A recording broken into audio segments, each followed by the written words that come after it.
John Boehner, the Speaker of the House of Representatives, surprised a lot of people in Washington as he announced his resignation. On the KOGO News Live line is conservative blogger and editor of the Barry Nussbaum Report and a friend of John Boehner. Let's go to Barry. Hey, what's going on? Hey, good afternoon, Ernie. Were you surprised by this? Absolutely floored. I thought he would go through the entire term, and upon the next administration coming in, that's when he would leave. I know he's in his mid-60s, and I think he has given indication before that 25 years is enough. I thought I heard him say that before, so I was shocked that it's happening now, but not ultimately that it's going to happen. I can add some personal insight, Ernie. A few years back, I spent about 5 hours alone with him. We golfed. We had a long lunch. We sat outside and had a drink together. And, of course, he was smoking. And when he tells you his life story, he is so emotional about the honor of serving and of the honor of being the head of his party within Congress to be the speaker. I mean, think about it. He's second in line to succeed in case of a disaster with the President of the United States. Yeah. So it's an incredibly important post. And I asked him when we were together, how long was he going to stay? Because he'd been there, it's now 24 years. And he said, he told me these words, I will be there as long as my constituents in Ohio want me to stay.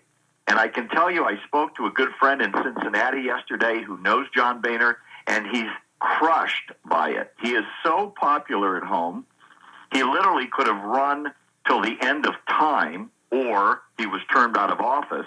And Ohioans are astounded by this, absolutely astounded. There's a huge difference between giving up the speaker role, which, by the way, is probably 24/7 of pressure from everywhere, and then resigning your seat. I mean, it's almost unprecedented in American history, because the normal thing to do would say, I'm going to step down at the end of my term, not I'm going to leave in a few weeks. Goodbye, I'm out of here.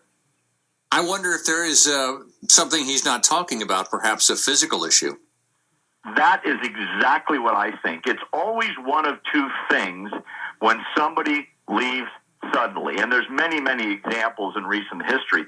Either there's a health issue that we don't know about, or there's a scandal that we don't know about, but nobody leaves in the middle of a term, especially with so much responsibility on his personal plate, such that he's literally leaving the caucus in confusion and contention, not to mention the fact that the people in Ohio feel betrayed. Who's going to replace him?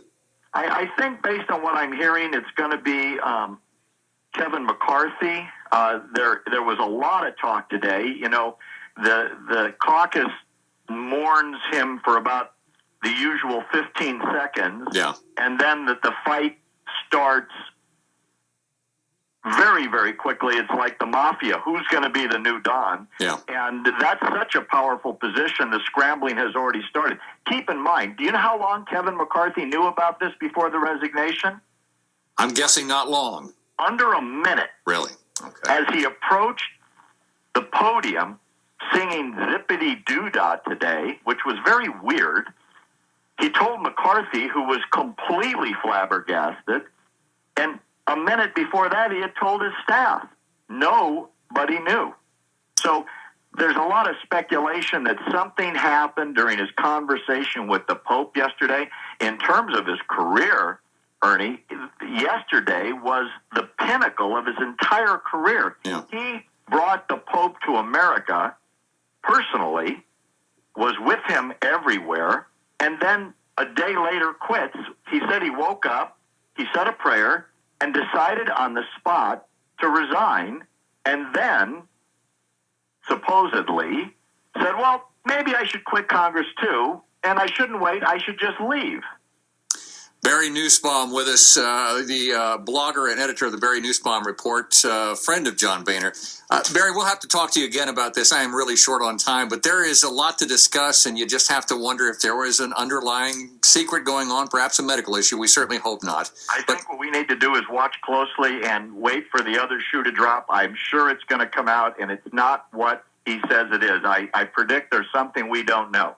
Barry Nussbaum with us on the KOGO News Live Line. Thank you so much.